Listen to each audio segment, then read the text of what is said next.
राष्ट्रवादी काँग्रेस आमदार अमोल मिटकरी आपल्यासोबत आहेत. त्यांच्याशी आपण बातचीत करणार आहोत. खरं तर अमोल मिटकरी यांचं नाव सध्या ज्या प्रकारे चर्चेत आहे त्या प्रकारे पाहायला गेलं तर राष्ट्रवादी काँग्रेसचे खरं तर राष्ट्रीय अध्यक्ष आणि राज्याचे माजी उपमुख्यमंत्री अजित पवार यांचं अपघाती निधन झालं आणि त्यांच्या निधनानंतर खरं तर त्यांच्या अजित पवार यांचं निधन झालं आणि त्यांच्यानंतर कशा प्रकारे या निधनाची सगळं एकंदरीत बातमी असेल किंवा एकंदरीत संशयाचा कल्लोळ असेल किंवा चौकशी असेल या सगळ्यासाठी ज्यांनी पहिला आवाज उठवला ते होते अमोल मिटकरी.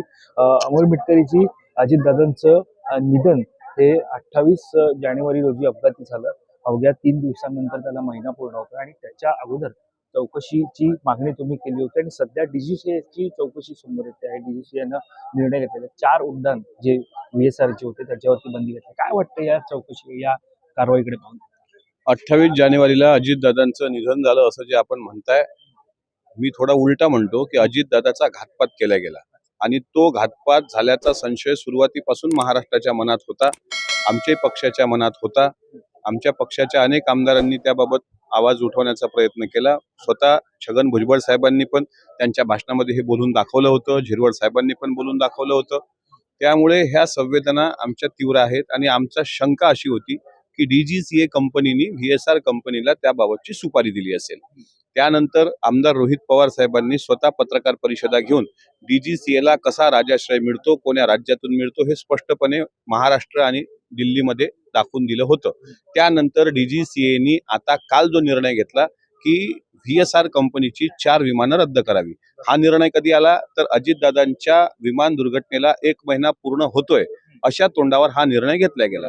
मी तुम्हाला परत सांगतो की आता या महिन्याचे शेवटचे 3-4 दिवस होळीच्या सुट्ट्या आहेत आणि होळीच्या धुलीवंदनाच्या या सर्व इव्हेंटमध्ये अजितदादांच्या विमान दुर्घटनेचा मुद्दा मागं पडावा याकरता DGCAनी प्रीप्लॅन केलेलं असावं असा माझा स्पष्ट आरोप आहे. दुसरं असं आहे की VSR कंपनीच्या पायलटांचे 50-50 कोटीचे विमे उतरवल्याचं डिसेंबर महिन्यामधलं सत्य जे आमच्या कानावर आलं ते आम्ही मांडलं. लोक आम्हाला विचारतात तुमच्याकडे काय पुरावे आहेत का?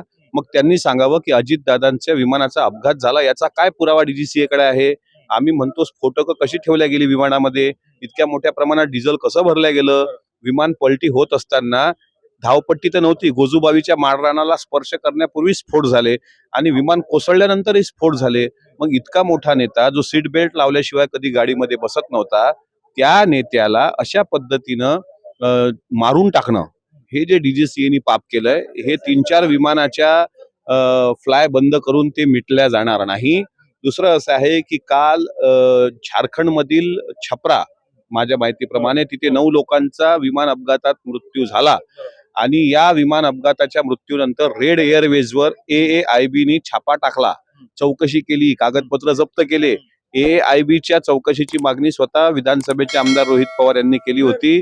जी तत्परता झारखंड करता दाखवण्यात आली ती तत्परता महाराष्ट्र राज्याचा एक कृतिशील नेतृत्व अजितदादांच्या संदर्भात AAIBनी का दाखवली नाही? केंद्रीय यंत्रणा तपास करतायत तर मान्यच आहे, राज्य यंत्रणा तपास करतायत मान्य आहे, पण 15 दिवसानंतर ब्लॅक बॉक्स सापडणं हे मात्र मनाला पटणारं नाही.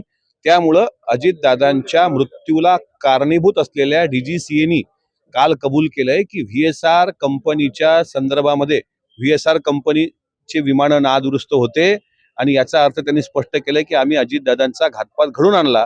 त्यामुळे DGCA कंपनीच्या सर्व अधिकाऱ्यांवर सदोष मनुष्यवधाचे गुन्हे दाखल झाले पाहिजे, नाही तर महाराष्ट्र पेटायला आता सुरुवात झालेली आहे.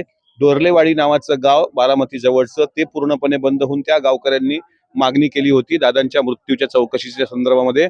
बारामती काल बंद होतं, इंदापूर बंद होतंय, दौंड बंद होतंय.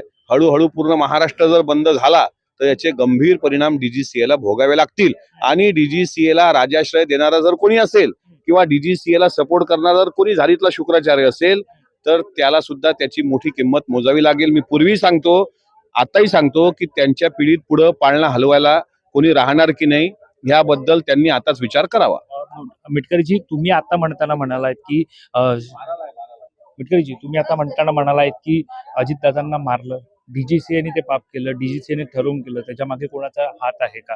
मात्र या सगळ्यामध्ये तुम्ही सत्ताधारी आमदारात मुख्यमंत्री म्हणत आहेत की चौकशी सुरू आहे, कोणीही याच्यामध्ये वेगळा रंग देण्याचा प्रयत्न करू नये. मी राजकीय रंग देत नाही आहे. DGCA काही राजकीय पक्ष नाही आहे. DGCA विमानाची अथॉरिटी देणारी एक प्रशासकीय यंत्रणा आहे आणि कुठलेही एअरवेज हे डीजीसीएच्या अंडर चालतं. तसं व्हीएसआर व्हेंचर हे सुद्धा याची मालकी डीजीसीए कडे आहे. आता डीजीसीए आणि व्हीएसआर कोण्या पक्षाचे आहेत का? मी इथं राजकीय भूमिका मांडतोय का? मी सरकारवर आक्षेप घेतलाय का? फक्त जे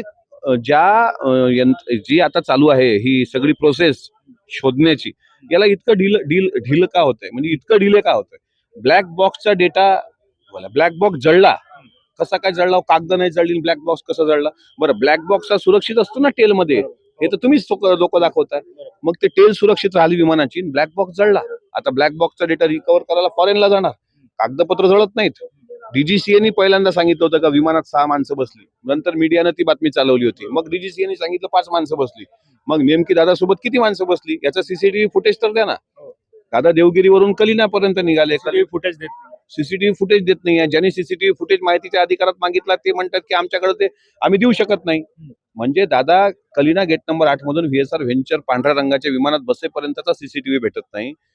साहिल मदन आणि यश नावाचे पायलट जे दादांच्या विमानाला त्या दिवशी सारथ्य करणार होते, ते दोघं आता जिवंत आहेत, मेले, घारीनं उचलून नेलं, ते देश सोडून गेले, जग सोडून गेले, त्यांनी आत्महत्या केली का कुठं आहेत?